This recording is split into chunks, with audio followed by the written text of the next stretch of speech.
I just want to talk about this whole trust your gut thing. I don't really understand it because, like, if I eat 2,000 calories worth of food and then I shove it down my throat, I don't know how I can trust my gut.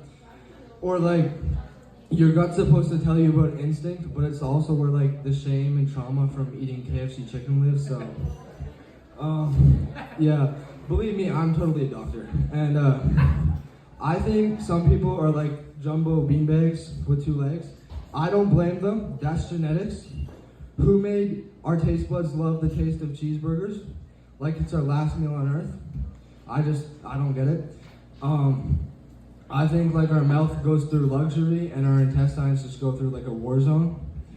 And after you get through that digestive civil war, you're faced with another demon, which is like your inner voice. And I'm all for this trust your inner voice, except when your inner voice is like Jeffrey Dahmer's.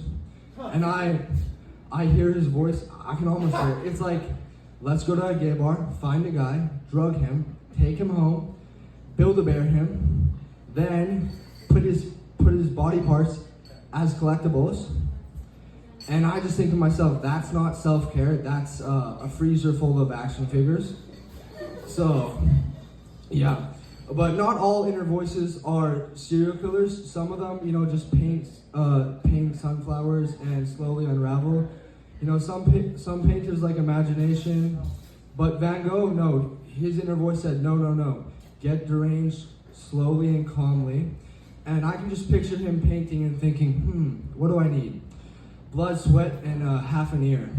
And that's what I call commitment. He didn't just suffer for his art, he committed surgery. Pretty impressive.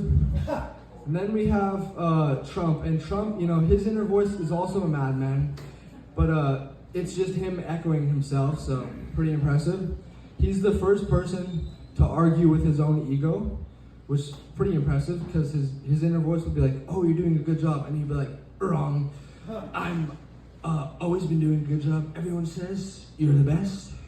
And then, his voice will try to support him, and he'll just be like, fake news, they're eating the cats, they're eating the dogs. And he'd be like, the real news, Sleepy Joe has cancer, very sad. I mean, that's him on par. But I read this quote, and it said, the graveyard's the richest place in the world because supposedly that's where billion-dollar ideas lie. And honestly, good, because I think we luckily got away with people that we didn't need in this world. Like, imagine how many serial killers and psychos like we barely missed out on getting. Like, I don't think we need another Napoleon. I don't think we need another Bin Laden. I don't think we need like a gay Trump. Like, he already throws tantrums like he's a real housewife. You add jazz hands and glitter, that's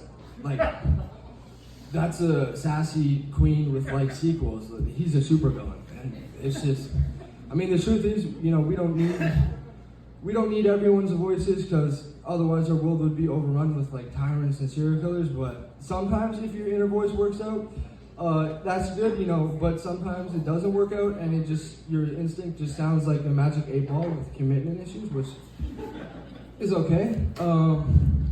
But I think instincts is like gambling, that you have to build a muscle like with gambling, because it doesn't work out, and then you think, oh, okay, I'm never gonna do this again. It works out once, and you're like, I'm a prophet. I know what I'm doing.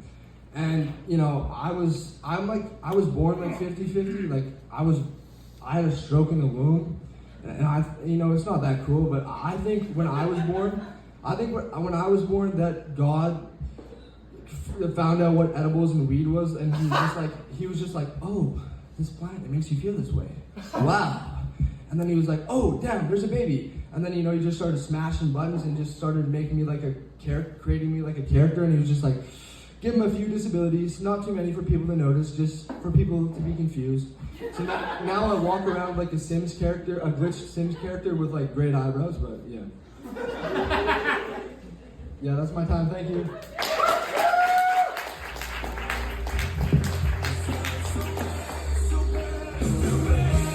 Ned, everybody!